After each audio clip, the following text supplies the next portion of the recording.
Good evening. I'm invited tonight to share with you an idea which is really worth spreading, namely how to achieve national happiness.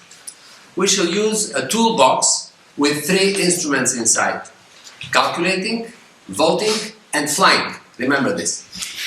But to kick off, I want to make a quick survey.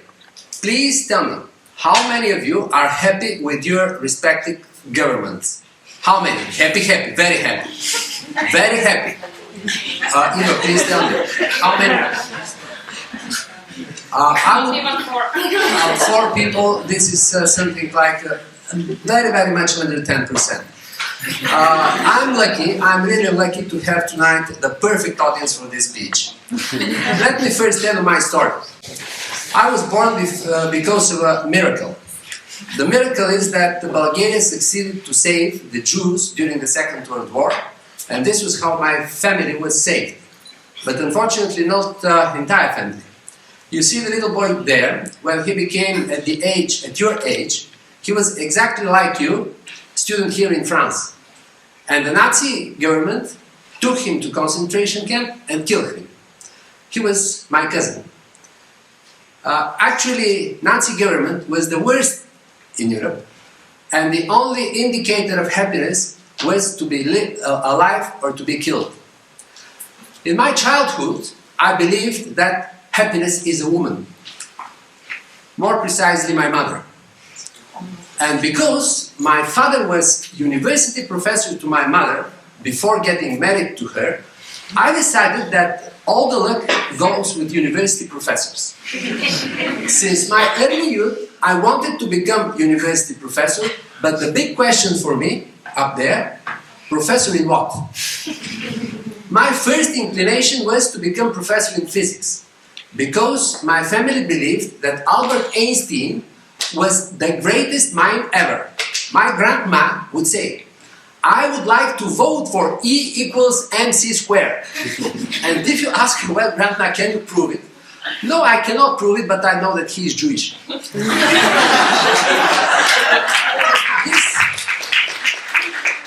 This was the first time when I understood that voting is a matter of religion.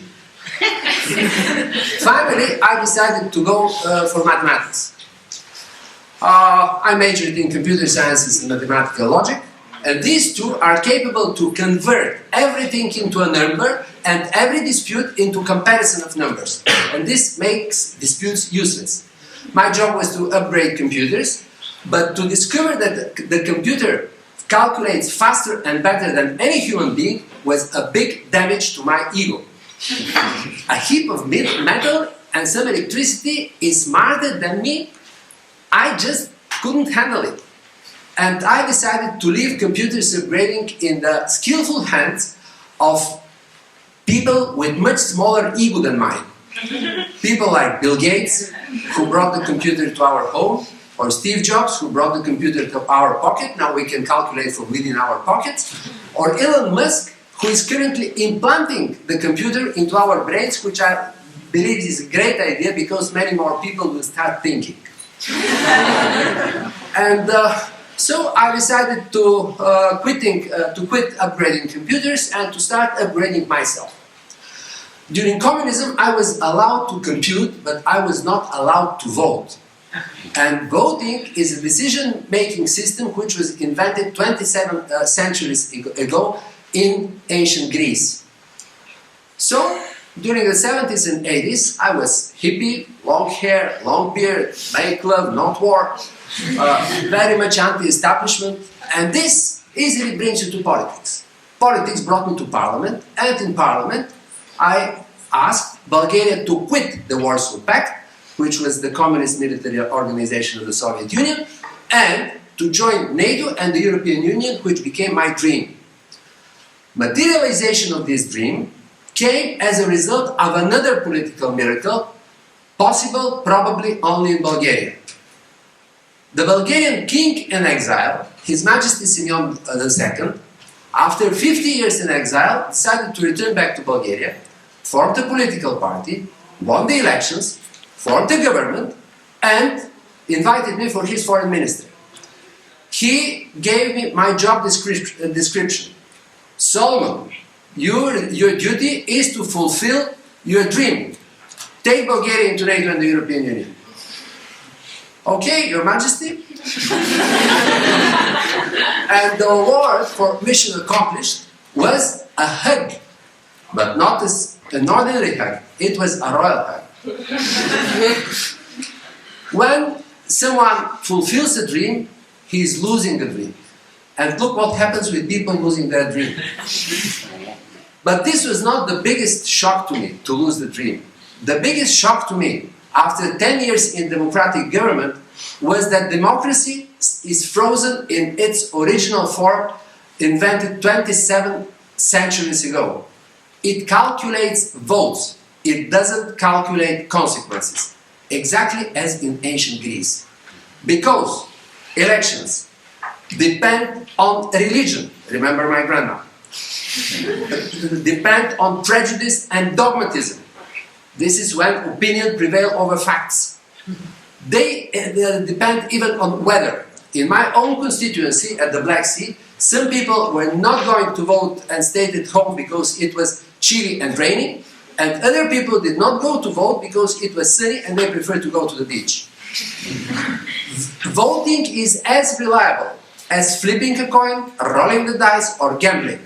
And at the end of the day, very frequently, elections lead democracy to auto-destruction, as it happened with Hitler in 1933 and many more guys before and after that. My friends used to tell me, calm down, this is not a problem. Even Churchill said that the democracy is imperfect, terrible, but the best among existing forms of governance. I did not want to buy this. I did not want to see that democracy is just post-truth, as what is the word of 2016, and must not be perfect. I decided to try something perfect and implement it back into democracy. Actually, I tried one of the most perfect human activities ever. Remember our toolbox from the beginning. I tried flying. This is me on board F-16 experiencing the 9G environment. Flying is perfect because it relies on a perfect navigator. Perfect navigator. And the perfect navigator of flying, this is the computer. Computerized autopilot, which calculates consequences and chooses the best among them. It never repeats the same mistake. Opposite to government, which constantly does this, repeating mistake after the same mistake once, 2, 3, 4, 5, 100 times. Flying is perfect not because it is the second greatest thrill known to man, but because landing is the first. Flying is about happy landing. In all of my incarnations, computing, voting, flying, marrying, only twice. I always ask myself, what is happiness? What is happiness? I met planetary minds all over the planet. Henry Kissinger, Dalai Lama of Tibet, Shimon Peres, all of them Nobel Prize winners. Pope John Paul II, he's more than that, he's today saint. I visited the country of happiness, Bhutan, with the Ministry of Happiness, with the Institute of Happiness, with the Gross National Happiness Index, with the resolution of happiness passed through the United Nations, and I asked everywhere and everybody, what is happiness? The answer I arrived to is shockingly simple. Happiness is a number. Yes, happiness is a number. And you will ask me, what number? According to the UNDP 2016 report, the happiest country in the world is Norway, with happiness index 9.5 out of 10. The least happy country is the Central African Republic, with 3.5. I will not explain to you the boring formula behind these figures, only my grandma would love it. But let us focus on how to maximize this number. How to improve the navigator which pilots nations to happiness. And this navigator which pilots nations to happiness is governance. Governance of the nation is about bringing the nation to happiness. Now let's see how to improve the governance. Relatively easy, if we just make one observation. Governance is identical with piloting. Not only visually, it is identical mathematically. Because in both cases we decide on optimal distribution of resources. In the case of piloting a plane, we have to decide on optimizing fuel, cargo and time. In the case of governance, we have to optimize between GDP, budget, pension, taxes, healthcare, etc., etc., etc. Now we see that we have two identical problems, and one of them, piloting, has perfect solution because of the perfect navigator, which is the computer, and the second one, the governance, relies on gambling because it has poor navigation, namely elections. Our solution: replace the second navigator with the first. This is our wow solution. That's it. ID, informed democracy. This is a computer simulator or computer game, if you prefer, which tests the leaders, chooses the best among them. It calculates consequences in 5, 10 or 15 years from today of every potential minister, prime minister, president or whatever of the country. And makes, and after knowing what are the consequences, makes the best solution, informed solution. This is a big data analytics. Big data analytics which exists today. You can call it, however, if you want, brain with a joystick. It is, the iDemocracy is entry test for politicians. It is Autopilot, and it is also lie detector. Every politician who is promising something which cannot be delivered will be caught by this device. It invites everybody to test, but admits only the best. This is license for governance. 27 centuries ago, we did not have what we have today. Phenomenal memory, phenomenal speed, and big data. Time and technology are moving ahead. Democracy is lagging behind. The good news is that what we're discussing today is not an utopia. iDemocracy already exists in embryonic forms. These are the Watson IBM supercomputer or the Tesla self-driving vehicles. Elon Musk said, when one car can learn something, the whole fleet of cars learn it. Which unfortunately is not the case with the governments. We do not learn even from our own mistakes, let alone from the mistakes of our neighbors. Let us collectively make an experiment.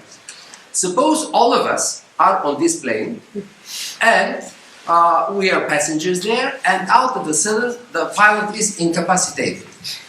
And according to international aviation authorities, we have to elect the new pilot among the volunteers. We shall vote in alphabetical order. If the first guy gets 50%, he will go. If he doesn't get 50%, the second will go. And we have only 5 seconds to do this because otherwise we are in problem. And we have only 2 candidates, Mr. Bamako and Mr. Belmondo. These are the two candidates. According to the alphabetical order, we vote first for Mr. Bamako. Il est un peu désordonné pour mon goût, mais vous décidez.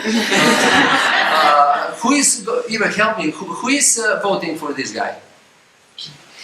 1, 2, 3. Okay, 3. Good for him. It means that the second one is automatically elected according to the international aviation authorities. He takes the plane, let's see what happens. Wow.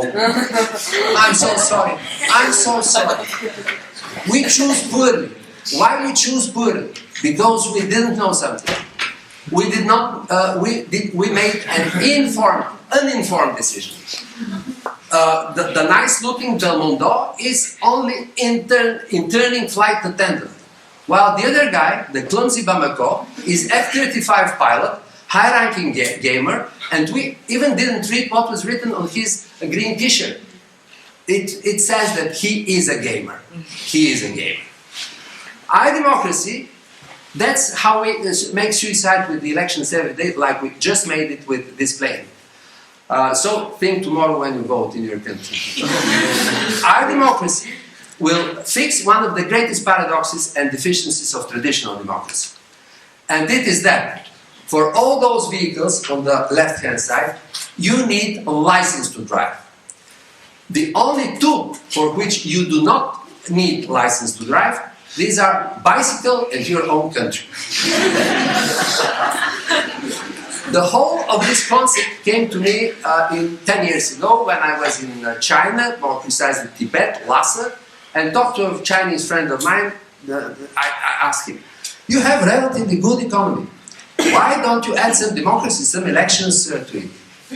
He pointed on the other side of the street. A man was cleaning the street. He was dressed in a hardline communist uniform, they call it Maoist. And he told me, look, if we have elections, these guys will win the elections, and on the other day we shall lose simultaneously economy and democracy.